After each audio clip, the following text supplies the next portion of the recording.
بسم اللہ الرحمن الرحیم۔ السلام علیکم۔ کیسے ہیں آپ سب؟ امید کرتی ہوں کہ آپ سب خیریت سے ہوں گے۔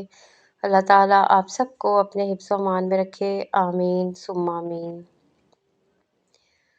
ایک یتیم بچے کی رسول اللہ صلی اللہ علیہ وآلہ وسلم کے ساتھ عید کا واقعہ۔ نبی صلی اللہ علیہ وآلہ وسلم عید کے دن گھر سے مسجد کی طرف تشریف لے جا رہے تھے کہ راستے میں آپ صلی اللہ علیہ وآلہ وسلم نے کچھ بچوں کو کھیلتے دیکھا۔ ان بچوں نے اچھے کپڑے پہنے ہوئے تھے۔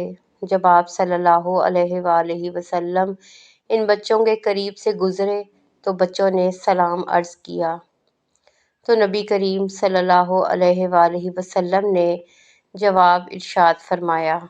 اس کے بعد آپ صلی اللہ علیہ وآلہ وسلم آگے تشریف لے گئے تو ایک بچے کو خاموشی کے ساتھ اداس بیٹھے دیکھا تو آپ صلی اللہ علیہ وآلہ وسلم نے اس بچے کے قریب رکے اور آپ صلی اللہ علیہ وسلم نے اس بچے سے پوچھا کہ تمہیں کیا ہوا ہے کہ تم اداس اور پریشان نظر آ رہے ہو؟ اس نے رو کر کہا، اے اللہ کے محبوب صلی اللہ علیہ وآلہ وسلم، میں یتیم مدینہ ہوں، میرے سر پر باپ کا سایہ نہیں ہے جو میرے لیے کپڑے لا دیتا یا میری امی مجھے نہلا کر کپڑے پہنا دیتی، اس لیے میں یہاں اداس بیٹھا ہوں۔ نبی کریم صلی اللہ علیہ وآلہ وسلم نے اسے فرمایا کہ تم میرے ساتھ آؤ۔ آپ صلی اللہ علیہ وآلہ وسلم اسے لے کر واپس اپنے گھر تشریف لائے اور ام المومنین سیدہ عائشہ صدیقہ رضی اللہ تعالیٰ عنہ سے فرمایا، حمیرہ، تو آپ نے فرمایا میں حاضر ہوں۔ آپ صلی اللہ علیہ وآلہ وسلم نے فرمایا اس بچے کو نہلا دو۔ چنانچہ اس بچے کو نہلایا گیا۔ اتنے میں نبی کریم صلی اللہ علیہ وآلہ وسلم نے اپنی چادر مبارک کے 2 ٹکڑے کر دیے۔ کپڑے کا ایک ٹکڑا اسے تہبند کی طرح باندھ دیا اور دوسرا اس بچے کے بدن پر لپیٹ دیا گیا۔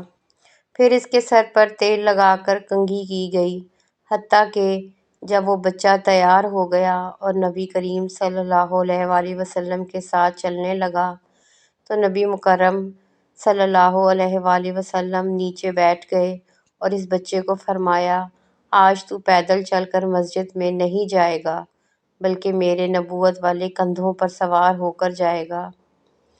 نبی کریم صلی اللہ علیہ وآلہ وسلم نے اس بچے کو اپنے کندھے مبارک پر بٹھا لیا اور اسی حالت میں اسی گلی میں تشریف لائے جس میں بچے کھیل رہے تھے۔ جب بچوں نے یہ معاملہ دیکھا تو وہ رو رو کر کہنے لگے، کاش ہم بھی یتیم ہوتے اور آج ہمیں بھی نبی کریم صلی اللہ علیہ وآلہ وسلم کے نبوت والے کندھوں پر سوار ہونے کا شرف حاصل ہوتا۔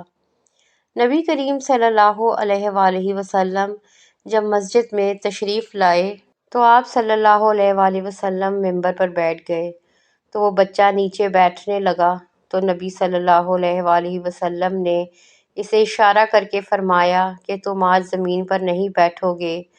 چنانچہ آپ صلی اللہ علیہ وآلہ وسلم نے اس بچے کو اپنے ساتھ ممبر پر بٹھایا اور پھر اس کے سر پر ہاتھ رکھ کر اشارہ فرمایا کہ جو شخص یتیم کی کفالت کرے اور محبت و شفقت کی وجہ سے اس کے سر پر ہاتھ پھیرے گا، اس کے ہاتھ کے نیچے جتنے بال آئیں گے اللہ تعالیٰ اس کے نامہ اعمال میں اتنی ہی نیکیاں لکھ دے گا۔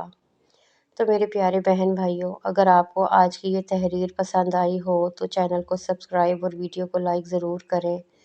ملتے ہیں ایک اچھی ویڈیو کے ساتھ، تب تک کے لیے اجازت دیں۔ اللہ حافظ۔